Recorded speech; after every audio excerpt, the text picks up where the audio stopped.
प्रधानमंत्री के रूप में यह उनकी पहली भारत यात्रा है। हम इसे एक महत्वपूर्ण माइलस्टोन के रूप में देखते हैं। पिछले वर्ष कनाडा में आयोजित G7 बैठक में उन्होंने मेरा और मेरी डेलीगेशन का गर्मजोशी से स्वागत किया था। आज उसी आत्मीयता से उनका स्वागत करना मेरे लिए सौभाग्य की बात है। दुनिया में बहुत कम लोग हैं जिनके सीवी में 2 देशों की सेंट्रल बैंकिंग लीडरशिप लिखी हो। हमारी पहली बैठक से ही हमारे संबंधों में एक नई ऊर्जा, परस्पर विश्वास और सकारात्मकता आई है। सहयोग के हर क्षेत्र में बढ़ते मोमेंटम का श्रेय मैं अपने मित्र प्रधानमंत्री कार्नी को देता हूं। फ्रेंड्स, भारत और कनाडा लोकतांत्रिक मूल्यों में अटूट विश्वास रखते हैं। हम डायवर्सिटी को सेलिब्रेट करते हैं। मानवता की भलाई हमारा साझा विजन है। यही विजन हमें हर क्षेत्र में आगे बढ़ने की प्रेरणा देता है। आज हमने इस विजन को नेक्स्ट लेवल पार्टनरशिप में ट्रांसफॉर्म करने पर चर्चा की। हमारा लक्ष्य है कि 2030 तक हमारा व्यापार $50 बिलियन तक पहुंचे। आर्थिक सहयोग का पूरा पोटेंशियल अनलॉक करना यह हमारी प्राथमिकता है। इसलिए हमने कॉम्प्रिहेंसिव इकोनॉमिक पार्टनरशिप एग्रीमेंट को जल्द ही फाइनलाइज करने का निर्णय लिया है। इससे दोनों देशों में निवेश और रोजगार के नए अवसर बनेंगे। कनाडा के पेंशन फंड्स ने भारत में $100 बिलियन का निवेश किया है। यह भारत की ग्रोथ स्टोरी में उनके गहरे विश्वास का प्रतीक है। आज हमें दोनों देशों के बिजनेस लीडर से भी मिलेंगे। उनके सुझाव हमारी आर्थिक साझेदारी का रोड मैप तय करेंगे। फ्रेंड्स, टेक्नोलॉजी और इनोवेशन में हम नेचुरल पार्टनर हैं। With Canada and India innovation partnership we will turn ideas into global solutions.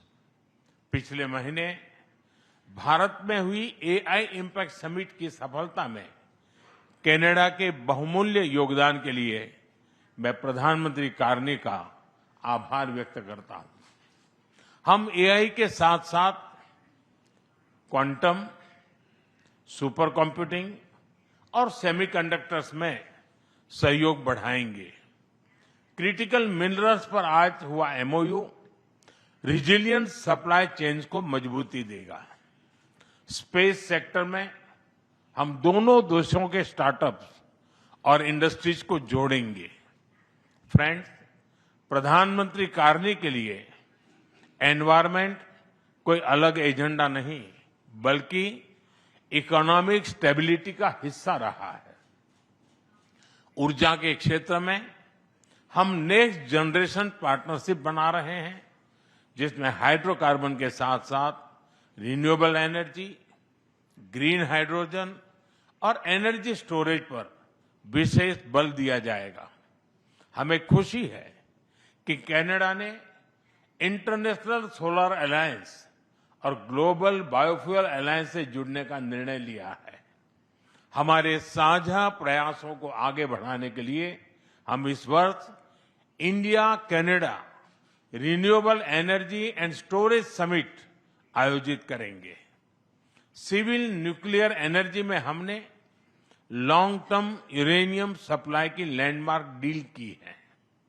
हम स्मॉल मॉड्यूलर रिएक्टर्स और एडवांस रिएक्टर्स पर भी मिलकर काम करेंगे। कृषि में वैल्यू एडिशन, एग्री टेक्नोलॉजी और खाद्य सुरक्षा हमारी साझा प्राथमिकताएं हैं। इस दिशा में भारत में India Canada pulse protein centre of excellence स्थापित किया जाएगा। फ्रेंड्स, रक्षा और सुरक्षा के क्षेत्र में बढ़ता सहयोग हमारे गहरे आपसी विश्वास और संबंधों की मैच्योरिटी का प्रतीक है। हम defence industries, maritime domain awareness और मिलिट्री एक्सचेंजेज बढ़ाने पर काम करेंगे। इसी उद्देश्य से आज हमने इंडिया कनाडा डिफेंस डायलॉग की स्थापना करने का निर्णय लिया है। Friends, people to people ties हमारे संबंधों की असली ताकत है। आज हमने इन्हें और मजबूत करने के लिए कई महत्वपूर्ण निर्णय लिए हैं। एआई, हेल्थ केयर, एग्रीकल्चर और इनोवेशन में आज कई यूनिवर्सिटीज के बीच नई पार्टनरशिप की घोषणा हो रही है। हम कनाडा की यूनिवर्सिटी द्वारा भारत में कैंपस खोलने पर भी सहमत हुए। इंडिजिनस और ट्राइबल कम्युनिटीज हमारी साझा सांस्कृतिक विरासत का महत्वपूर्ण हिस्सा है। सांस्कृतिक आदान प्रदान बढ़ाने के लिए दोनों पक्षों के बीच आज एमओयू किया गया है। फ्रेंड, भारत के लिए कनाडा इंडो पैसिफिक में महत्वपूर्ण साझेदार है। इंडियन ओशन रिम एसोसिएशन में डायलॉग पार्टनर बनने में उनकी रुचि का हम स्वागत करते हैं। इससे हमारे मैरीटाइम सहयोग को नई गहराई मिलेगी।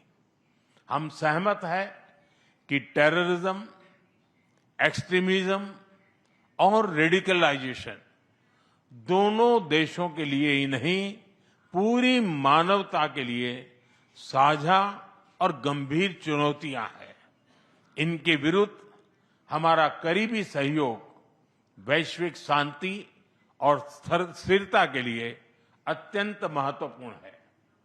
विश्व में चल रहे अनेक तनावों को लेकर भारत की सोच स्पष्ट ही है। हमने सदैव शांति और स्थिरता बनाए रखने का आह्वान किया है और जब दो लोकतंत्र साथ खड़े होते हैं तो शांति की आवाज और भी सशक्त हो जाती है।